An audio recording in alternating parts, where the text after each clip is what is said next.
갈라디아서 5장 1절 그리스도께서 우리를 자유롭게 하려고 자유를 주셨으니 그러므로 굳건하게 서서 다시는 종의 멍에를 매지 말라.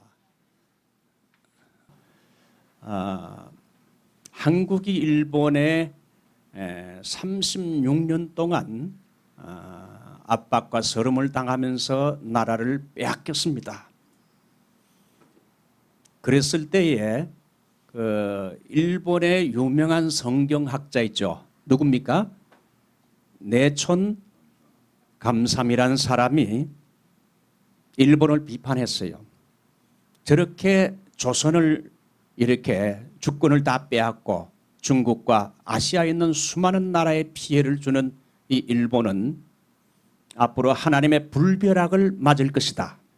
그렇게 예언을 했거든요. 근데 그것이 이제 내촌 감삼이 죽은 후에 결국은 여러분 일본이 히로시마의 원자폭탄이 떨어지고 또 어디에 떨어졌습니까? 나가사키에 떨어졌어요. 그가 죽은 후에 예언이 성취됐습니다. 그래서 원자폭탄 두 발로 인해 가지고 일본이 완전 항복을 했지요. 그러고 나서 이제 한국이 자유해방을 얻었는데 이게 완전한 해방이 아니었어요. 그래서 한번 내보십시오. 예, 여기 해방을 얻었는데 나라가 38도선으로 해가지고 둘로 쫙 갈라졌죠. 위에 이제 북한, 그 다음에 밑에가 남한인데 누가 통치를 했습니까? 소련이 북한에서는 이제 같이 신탁 통치를 했고, 그 다음에 다시 처음을 해주세요. 소련이 처음에는 북한 땅은 신탁 통치를 했고 밑에는 누가 통치를 했죠? 신탁 통치를 미군이 와서 했지요. 그런데 소련이 신탁 통치를 할 때에 이 김일성이라는 사람이 원래 여러분 소련 군 대위였습니다. 이 사람이 88 여단에 속했는데 원산에 이제 그가 들어와 가지고는 이제 평양 부사령관으로 임명을 받아서 이 김일성이가 공산주의자니까 이제 북한을 공산화 작업을 하는데 소위 토지개혁 명분으로 그래서 가진 사람들의 토지와 재산을 다 빼앗고 죽여버리고 모든 걸 몰수하고 빼앗았지요. 그 다음에 예수 믿는 크리스찬들, 북한 땅에 있는 크리스찬들이 많이 김일성 때문에 순교를 당했습니다. 교회가 몇 개나 불타고 없었습니까? 김일성 때문에 북한 땅에 몇 개? 예, 잘하시네. 제 설교를 들었나요? 북한 땅에 800개의 교회를 다 망가뜨리고 없애버렸습니다. 그러니까 북한을 완전히 홍위병을 시켜가지고 빨간 완장을 차고 그렇게 해가지고는 완전히 이 저기대 같이 나가가지고 재산 있는 사람, 종교인들, 배운 사람, 가진 사람 전부 죽이고 교회도 불태우고 그렇게 해서 완전히 북한을 완전히 공산화하게 됐죠. 그것도 이제 양이 안 차니까 이제 85년부터 45년부터 50년까지 6.25 전까지 5년 동안을 이제 남한을 적화 통일하기 위해 가지고 김일성이가 남한을 적화 통일해 가지고 5년 동안 준비를 착실하게 해서 결국은 1950년 6월 25일 날 새벽 4시에 이제 북한군 한 27만 명이 남쪽으로 진격을 해서 6.25가 주일날 새벽 4시에 이제 터지게 됐어요. 우리 한국에 있는 고등학생들에게 6.25가 남침이냐 북침이냐 물어봤어요. 권사님 6.25가 남침입니까 북침입니까? 무조건 북침입니다. 북침이에요? 예? 아, 그러니까 6.25가 북침이냐 남침이냐 물으니까 고등학생들의 69%가 북침이라 그러네. 물론 그 단어 자체를 잘못 오해해가지고 그렇게 한 적도 있죠. 뭐 남침, 북침 이게 좀 헷갈릴 수가 있지 않습니까? 이 남침은 뭡니까?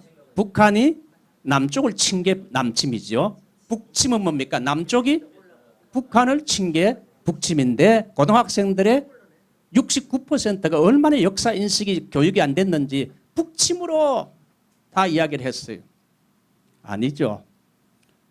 남침으로 이렇게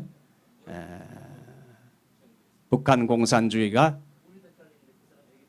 예, 예, 예, 그래요. 예.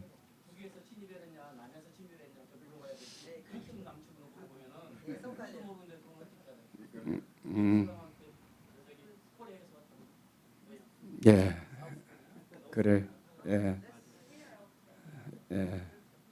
그래서 거기 제가 처음부터 말씀드린 것처럼 단어 자체가 헷갈리게 했기 때문에 그런 것도 있다고 봅니다. 어쨌든 중요한 건 6.25 남침 전쟁이라 할 수 있어요. 이 교육이 안 되니까 그거 자체 단어 자체도 헷갈리는 거예요. 그러니까 한국이 교육을 안 시켜요. 그래서 이 보통 좌파들은 여러분 주사파 같은 사람 얼마나 교육을 철저히 하는데 제자 삼잖아요. 그런데 보수 우파들은 교육을 안 시켜. 그 다음에 제자 삼질 안 해. 그리고 보수 우파들은 다 잘나가지고 조금만 빗나가면 서로 비판하니까 되다가도 또 와해되고 조직력이 없어요. 그렇죠.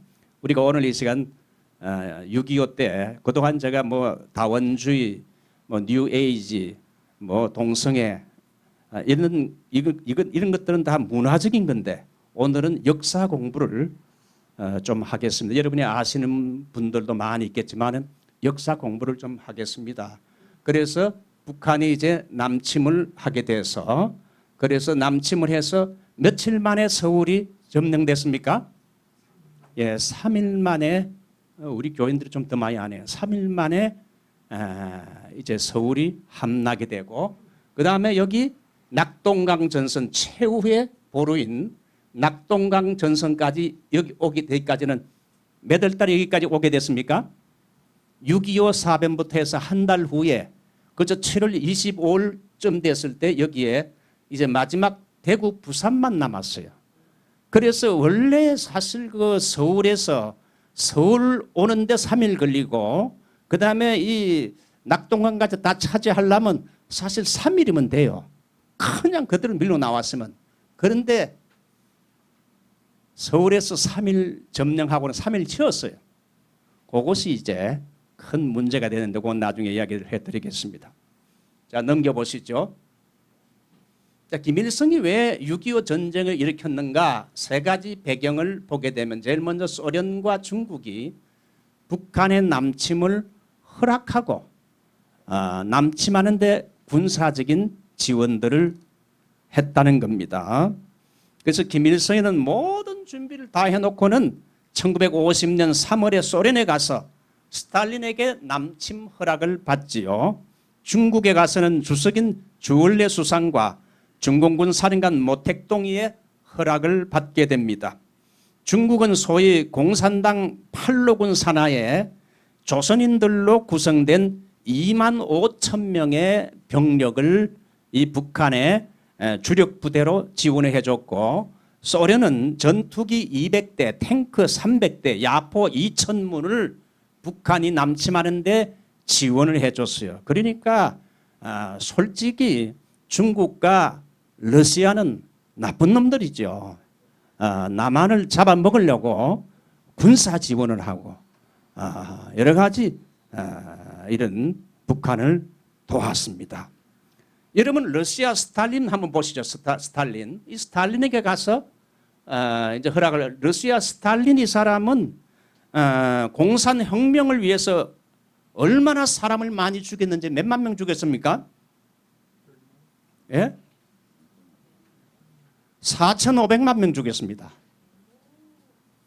중국의 모택동 보시죠. 모택동에 한테도 가서 허락을 받는데 이 사람이 여러분 공산혁명을 위해서 몇만 명 죽였습니까? 6,400만 명 죽였어요. 이게 뭐 여러분 6,400만 명. 여러분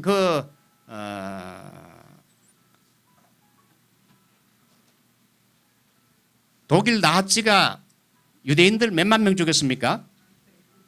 600만 명 엄청 많이 죽였다는데 그거 몇 배씩 10배예요, 10배.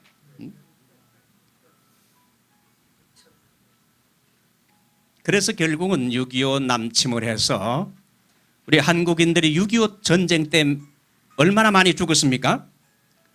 200만 명이 사망을 했고 그 다음에 미군이 5만 명이 죽고 10만 명이 부상을 당하고 가족과 고향을 잃어버린 사람이 1,000만 명이 넘어요.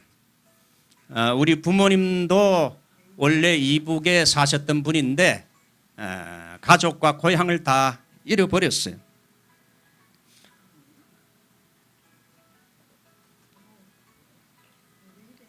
예, 밖에 나가시면 됩니다. 예.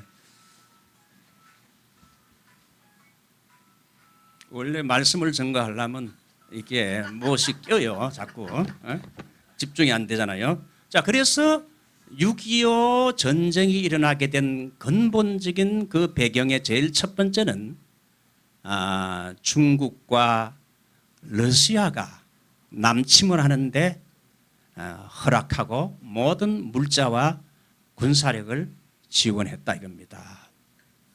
그러므로 여러분 우리 한국 사람들은 절대 중국 사람 믿으면 안 됩니다. 러시아 사람 절대 믿으면 안 돼요. 원래 해방 후에 이런 말이 있었죠. 미국도 뭐라 그럽니까? 믿지 말고 그 다음에 소련에 어떻게 하셨고요? 속지 말고 소련도 속지 말고 중국은 다시 되살아나고 일본에 어떻게 하지 말라고요?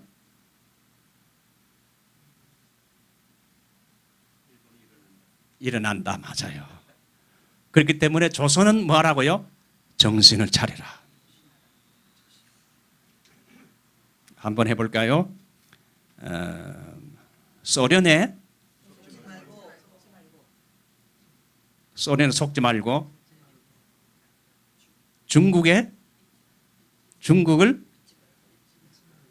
미국을 믿지 말고 중국은 다시 일어난다 이거죠. 떼짜인데 떼짜 원래 떼놈이라 하잖아요. 다시 일어난다는 거예요. 그 다음에 일본은 망한 것처럼 보이지만 어떻게 합니까? 일어난다. 그러므로 조선은 조심해라. 우리가 하나님을 믿기 때문에 미군이 한국을 도운 것은 인정하지만 앞으로 미국도 한국의 전쟁이 나게 되면 한미동맹이 있지만은 또 어떤 상황이 벌어질지 모르기 때문에 우리가 철저히 하나님만을 의지해야 돼요. 자, 두 번째. 이제 6.25 전쟁이 일어나게 된 또 두 번째 결정적인 원인은 여러분 많이 들어봤지만 에치스 라인이 북한을 오판하게 만들었기 때문에 김일성이가 6.25 남침을 하게 됐다는 겁니다. 에치슨이라는 사람은 미국 국무장관이죠. 이 국무장관이 이 사람이 1949년 미군이 철수해서 일본으로 건너갔고 미국 국무장관 에치스 장관은 미국의 극동 방위선을 이렇게 딱 그었는데 저 대마도 일본 대마도부터 시작해가지고 필리핀까지 쫙 껐는데 한국은 들어갔습니까? 안 들어갔습니까? 극동 방위선에서 한국이 빠졌어요. 이게 바로 김일성이가 남침할 수 있는 빌미를 제공한 겁니다. 그래서 일본과 필리핀은 보호하지만은 그 당시 한국은 빠져 있었어요. 에지스 라인에. 그래서 미국의 국가안전보장회의는 1949년 12월에 결의해서 만약에 공산군이 남한에 무력 침입을 한다 할지라도 미국은 남한의 지상군을 파견하지 않을 것이라는 이러한 그 의견들이 팽배했어요. 그래서 그 당시 미국 정부는 한반도에서 별로 얻을 지정학적인 이익은 거의 없다고 판단해서 그래서 에치스 라인에 한반도를 배제시켰어요. 여러분 이게 뭡니까? 미국의 큰 빅 미스테이크죠. 예. 그래서 북한 공산주의자 김일성이는 북한 땅에서 소련이 나가는 대신에 남한 땅에서 미군도 나가라. 그래서 미군이 여러분 신탁 통치를 하다가 몇 년도에 남한에서 미군이 철수했습니까? 이 역사 공부를 좀 하셔야 되겠네요. 1949년에 완전히 미군이 남한에서 철수를 했죠. 거기다가 이제 남한에 미군도 없는 데다가 그 다음에 에치스 라인까지 꺼가지고 미군이 이제 한국을 완전히 포기한 것으로 이렇게 되었기 때문에 이 김일성의 판단해 볼 때 야, 지금이 기회구나. 그래서 속전속결로 남한을 침공하는 이런 결정을 내리게 된 거예요. 여기에는 미군이 에치스 라인 때문에 김일성에게 오판하도록 이렇게 만들어준 거라 할 수 있습니다. 자, 세 번째. 공산주의자 박헌영의 감언 이설입니다. 우리 그 기독교인들과 목사님들은 세 가지를 알아야지요. 제일 먼저 성경을 환하게 꿰뚫고 있어야 돼요. 창세기부터 요한계시록까지는요. 꿰뚫고 있어야 돼요. 두 번째, 역사를 꿰뚫고 있어야 돼요. 한국의 역사, 미국 역사, 그 다음에 중동 역사, 가능하면 많은 역사를 배우는 게 좋아요. 우리가 6.25도 역사기 때문에 역사에 무지한 자가 되면 이게 안 된다 이거죠. 역사를 통해 가지고 우리가 교훈을 받고 그리고 미래를 준비하고 현실을 올바로 파악할 수 있죠. 자, 세 번째 이 박헌영이의 감언 이설에 아마 김일성이가 남침을 했을 것이다 저는 봅니다. 여러분 박헌영이는 8.15 해방 후에 남한의 공산당 조선노동당을 창설한 사람이죠. 우리 한국에 지금 공산당 있습니까? 없지요. 이 박헌영이는 상당히 똑똑하고 조직과 선동에 뛰어난 정치적인 천재를 할 수 있는데 충남 예산 사람이지요. 그는 남한의 8.15 해방 후에 조선노동당을 창건하고 공산당원들을 100만 명을 이렇게 제자훈련시켜서 확장을 시켜 100만 명. 이야 대단하죠. 공산당원 100만 명을 박헌영이가 남한에다가 다 이렇게 훈련을 시켜놨어요. 그는 말하기를 신생 대한민국은 공산주의로 나가야 된다. 그렇게 주장을 했어요. 당시 미 군정이 남한에 여론조사를 했는데 동아일보가 발표했습니다. 한번 내보시죠. 미 군정이 여론조사했는데 해방 후에 우리 이 남한이 사회주의 공산주의 쪽으로 나가야 될 것인가 아니면 자유민주주의로 나가는 게 좋은가. 자, 여러분들은 귀하에 찬성하는 건 어디입니까? 사회 공산주의로 손들어 보십시오. 자유민주주의 손들어 보십시오. 여기는 다 아주 확실한데 근데 한국이 여러분 1946년도에 여론조사를 미군이 했는데 77%가 사회주의 공산주의 쪽으로 한국은 나가야 된다. 자유민주주의를 주장하는 사람들은 14%밖에 되지 않아서 굉장히 한국은 공산화될 수 있는 그 당시에 그런 분위기 위험성이 있고 그러다 보니 박헌영이가 막 활개를 치고 다닌 거지요. 그때 이제 완전히 공산화로 넘어갈 직전에 누가 나타났습니까? 그렇죠. 미국에서 공부하고 온 철저한 애국주의자인 이승만이가 이제 모든 박사학위도 받고 공부를 다 하고 때가 되어 하나님께서 그를 이제 한국 땅에 보내가지고 이제 박헌영이와 대항해서 싸우는데 그래서 우리 한국은 절대 공산주의에 넘어가면 안 된다. 그러면서 이제 자유민주주의를 이렇게 자유민주주의 국가가 돼야 된다 했는데 이 이승만이가 공산주의를 이승만이가 공산주의를 반대한 것이 있습니다. 그때 여러분 77%가 넘어가는 현실 속에서 이승만하고 또 누가 공산주의 반대했습니까? 누가 반대했어요? 이승만이 혼자만 반대했습니까? 이러니까 역사 공부를 해야 된다니까. 한국 교회가 반대했어요.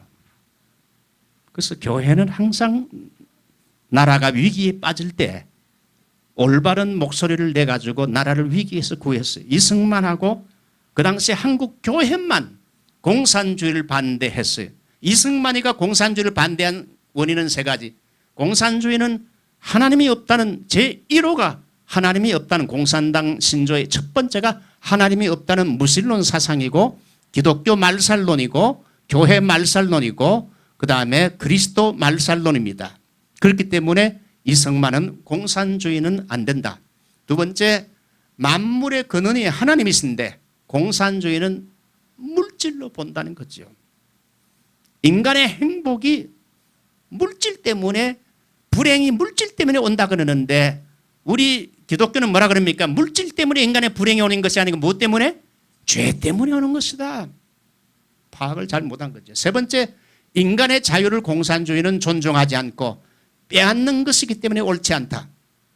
그래서 김일성에는 북한 땅에 토지 개혁을 한다 그렇게 하고는 소위 자본가 가진 사람들의 토지를 다 뺏고 칼로 죽이고 그렇게 해서 인간의 자유를 존중하지 않고 빼앗는 것이기 때문에 재산도 빼앗고 그 사람의 생명도 빼앗고 자유도 빼앗기 때문에 이건 옳지 않다. 공산주의는 콜레라와 같은 것이기 때문에 인간이 콜레라와 같이 살 수 없다.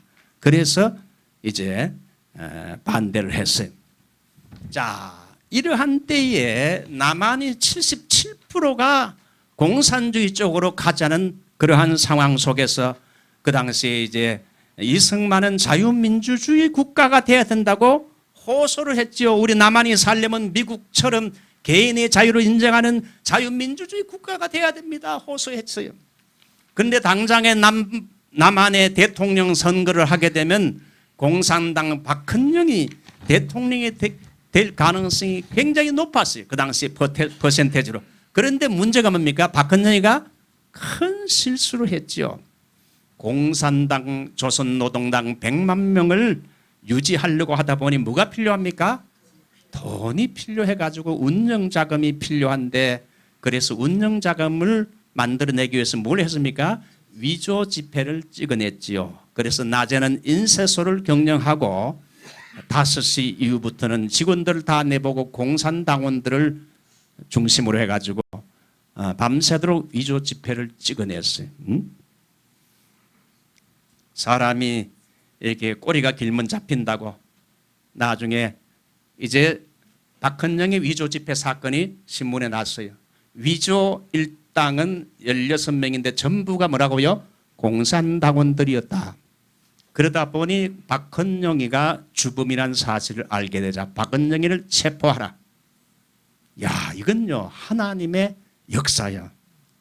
이 박헌영이 아니었으면 완전히 공산화가 됐어요. 이승만은 그때 자리를 잡지 못했어요. 그래서 이 박헌영이가 자기가 체포령이 되니까 살기 위해서 도망질 치는데 죽은 사람의 관에 들어가가지고 이렇게 해가지고 빠져나와서 서울을 빠져나와서 북한으로 도망질 쳐가지고 북한의 김일성 밑에 가서 뭐 했습니까? 이제 마치 부주석처럼 이렇게 외교장관 같은 것을 그가 했어요. 그러면서 그가 이제 북한에 가서 김일성에게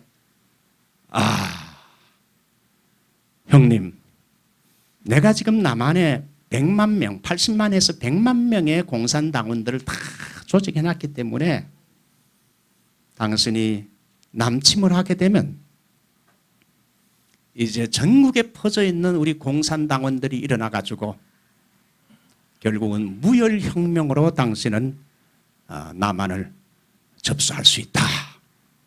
그렇게 하니까 그 김일성이가 거기에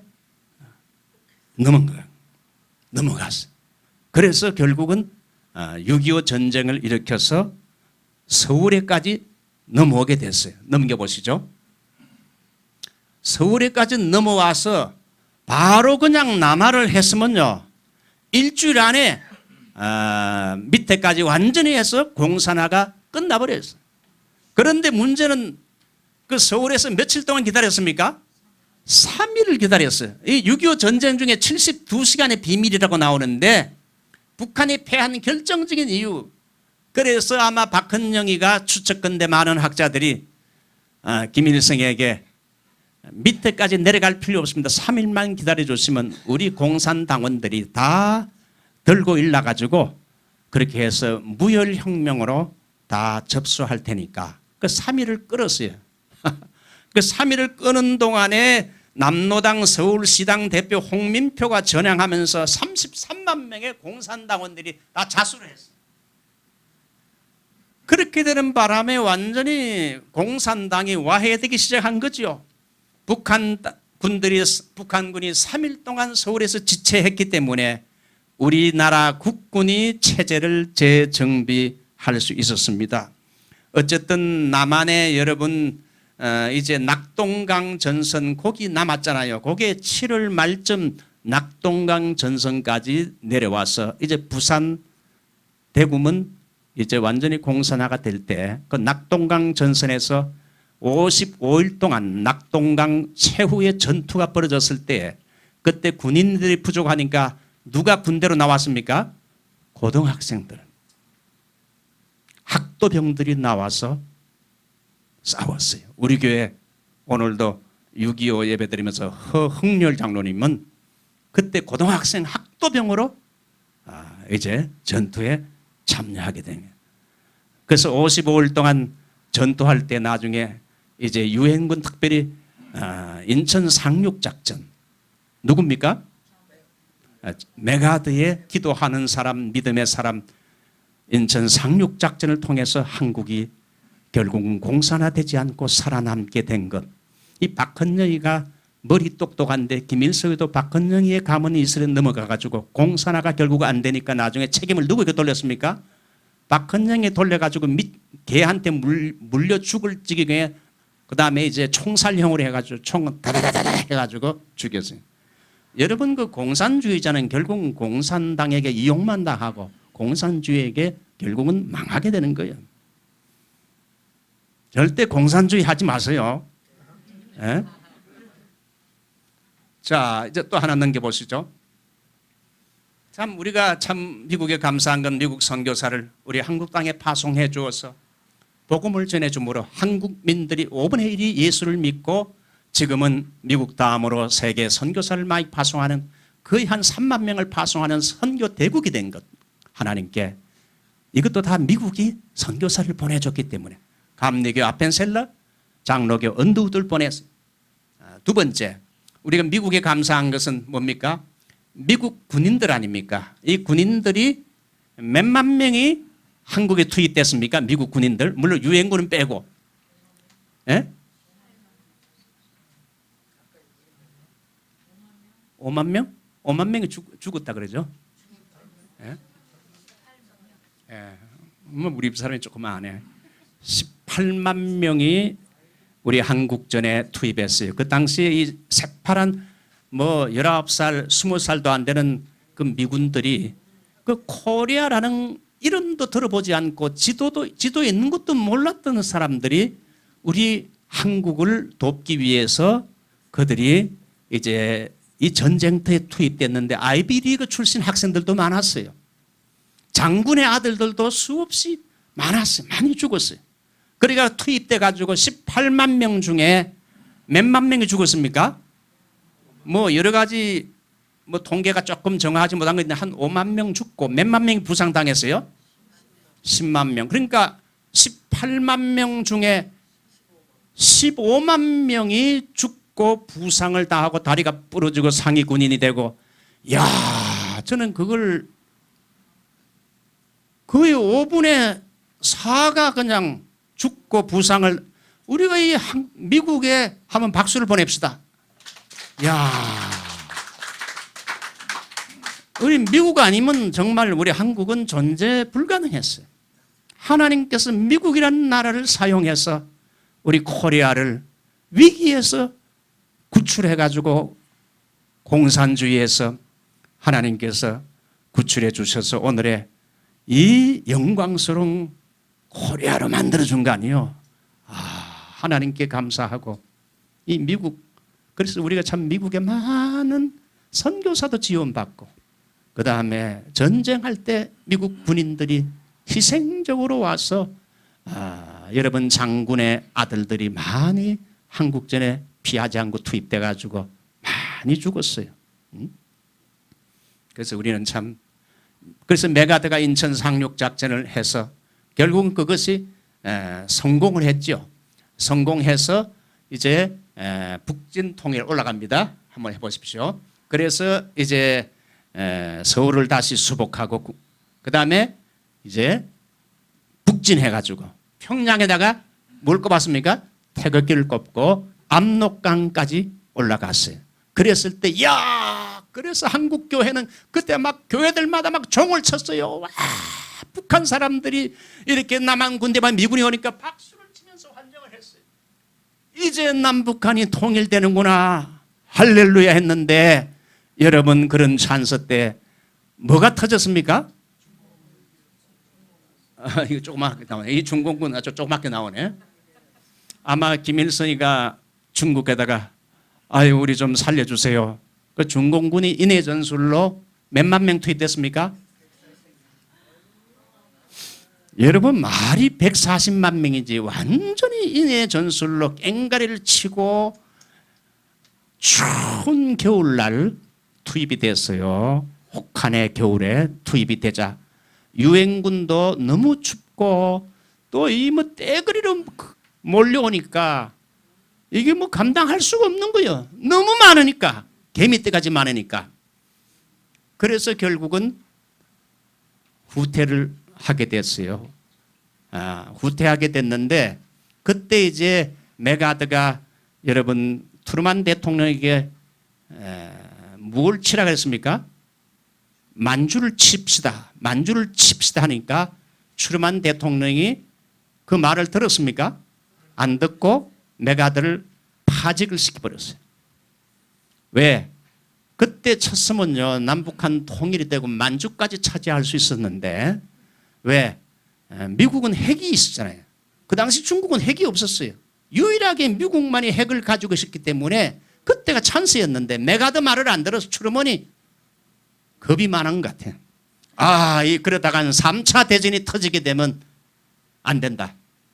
그래서 결국은 우리 중공군으로 인해 가지고 140만 명이 투입되니까 한국의 통일은 역시 지금까지 남북한이 이렇게 쫙 갈라져 가지고 이런 현실이 됐어요. 그래서 제가 오늘 말씀드리는 것은요, 중국은 우리 한국에 큰 도움이 안 돼요. 자꾸 뭐 나는 중국 몽을 꾼다 그런 소리 하지 말아요. 어떤 분이 중국에 가가지고 대통령이 가가지고 나는 중국 몽을 나도 꿉니다 같이. 중국은 큰 산과 같은 대국이고 우리 코리아는 소국입니다. 우리 한국이 소국입니까? 왜 한국이 소국이야? 한국이 여러분 군사력이 세계 5위고 경제 10위 안에 들어가게 되고 한국이 IT 산업 1위고 말이죠. 한국이 조선업 1위고 그 다음에 원자력 1위인데 왜 한국이 소국이야? 그런 비겁한 망언을 대통령이 했어요. 그래서 앞으로 하나님께서는 코리아를 이제 남북한 통일되면요 세계 2위나 3위 안에 들어갈 수 있게 하실 거예요. 이게 프리드먼의 예언이에요.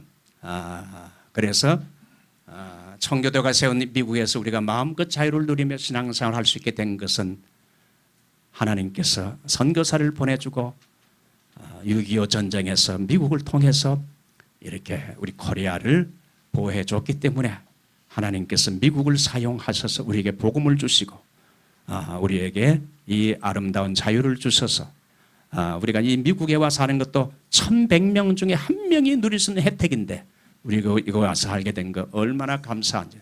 다 한번 머리 숙입시다.